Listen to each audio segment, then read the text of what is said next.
1947 সালে ভারতের স্বাধীনতার পর $1 ইন্ডিয়ান রুপিতে প্রায় $1 সমান ছিল।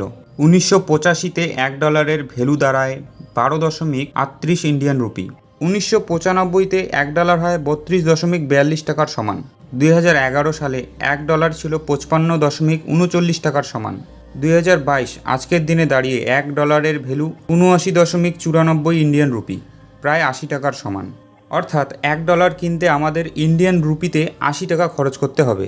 স্বাধীনতার পর থেকে আজ পর্যন্ত যদি আমরা কারেন্সি এর এক্সচেঞ্জ রেট দেখি, তাহলে ডলারের তুলনায় ইন্ডিয়ান রুপিসের ভ্যালু ক্রমশই কমে চলেছে। তখন আমাদের মাথায় একটি প্রশ্ন উঠে আসে যে এই কারেন্সি এক্সচেঞ্জ রেট এর পিছনে পুরো প্রসেসটা কী, আর স্বাধীনতার পর থেকে কোন কোন ঘটনা ও ঠিক কী কারণে ইন্ডিয়ান কারেন্সি এর ভ্যালু ক্রমশ কমে চলেছে, আর ইন্ডিয়ান কারেন্সি এর ভ্যালু কমা বাড়ার সাথে আমাদের সাধারণ মানুষের জীবনে কী প্রভাব পড়তে পারে আমরা আজকের ভিডিওতে জানব।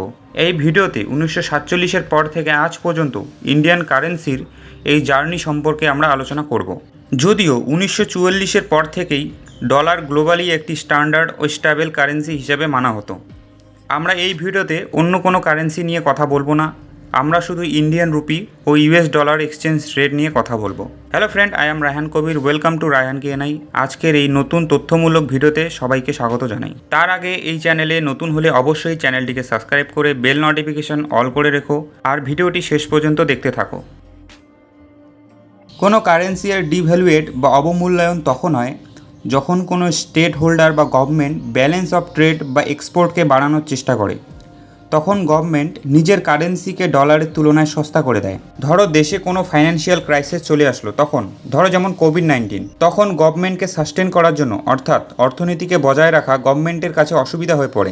এই জন্যই এক্সপোর্টকে বাড়ানোর জন্য কারেন্সির ভ্যালুকে কম করা হয়। এর ফলে ইম্পোর্টও কম হয়ে যায়, কারণ ফরেন প্রোডাক্ট দামি হয়ে যায় তখন।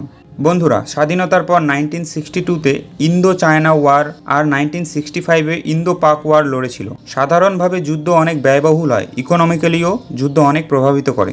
এই জন্য 1966-এ ইন্ডিয়ান সোভারেনিটি ও পভার্টি এর কারণে ইন্ডিয়ান রুপি এর ভ্যালু আরও কম হয় ডলারের তুলনায়। স্বাধীনতার পর 1966 পর্যন্ত Indian rupee 4.76 US dollar constantly থাকে। ইন্দো চায়না ও পাক ওয়ারের ফলে 1966-এ ওয়ার্ল্ড ব্যাংক থেকে ঋণ নেওয়ার খরচ বাড়তে থাকে। ওয়ার্ল্ড ব্যাংক, যেটি মোস্টলি US দ্বারা ফান্ডেড ছিল, সে সাহায্যের প্রতিশ্রুতি পুরো করতে পারেনি। ফলস্বরূপ 6 জুন 1966 ইন্দিরা গান্ধীর সরকার ইন্ডিয়ান রুপিকে 55% ডিভ্যালুয়েট করে, আর ইন্ডিয়ান রুপি $1 সমান হয় 8 টাকা।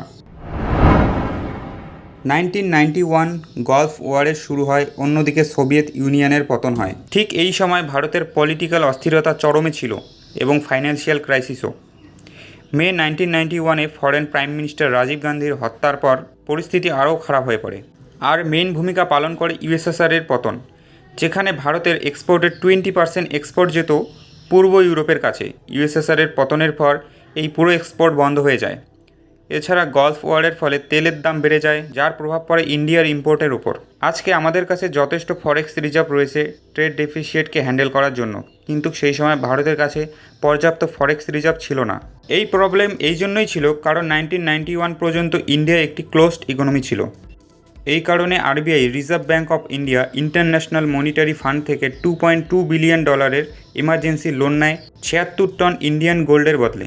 RBI কারেন্সিকে 20% ডিভ্যালুয়েশন করে, আর ইন্ডিয়ান রুপি আরও দুর্বল হয়ে পড়ে ডলারের তুলনায়। ধীরে ধীরে ফাইন্যান্সিয়াল স্টেবিলিটি আসলেও ডলারের তুলনায় রুপি দুর্বল থেকেই যায়। 2000 থেকে 2007 পর্যন্ত $1 ভ্যালু ইন্ডিয়ান রুপিতে 48 টাকা চলে আসে। 2007-এ রুপি কিছুটা ভালো পারফরমেন্স করলেও 2008-এ আবার গ্লোবাল ফাইন্যান্সিয়াল ক্রাইসিস শুরু হয়। কোভিড-19 প্যান্ডামিক আমরা সবাই দেখেছি।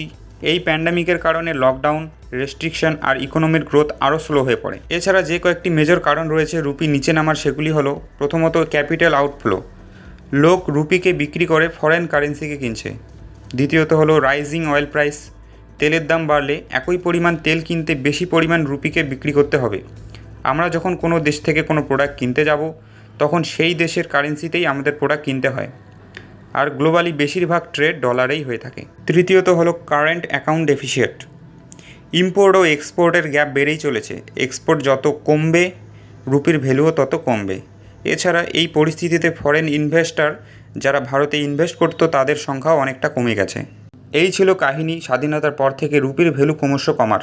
এই ছিল আজকের ভিডিও। আজকের ভিডিওটি কেমন লাগলো অবশ্যই তোমার মতামত কমেন্ট বক্সে রাখবে। ভিডিওটি ভালো লাগলে অবশ্যই একটি লাইক দিয়ে চ্যানেলটিকে সাবস্ক্রাইব করে বেল নোটিফিকেশান অল করে রাখবে।